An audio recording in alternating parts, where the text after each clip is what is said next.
pense qu'on a tous un petit peu envie qu'il joue ce titre, effectivement, pour nous rendre cette fin de saison plus palpitante.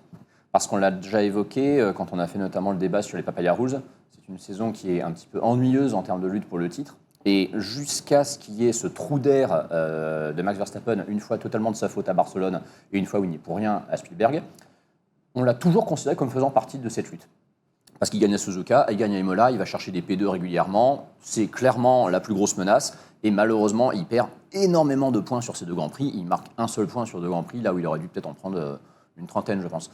Donc, à titre perso, j'ai jamais trop voulu l'exclure jusqu'au week-end de Budapest, où là, je me suis dit, ouais, bon, ça a l'air vraiment finito.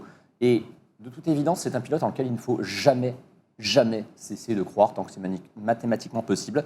Donc, je penche quand même un peu plus du côté du fantasme pour la beauté de ce duel.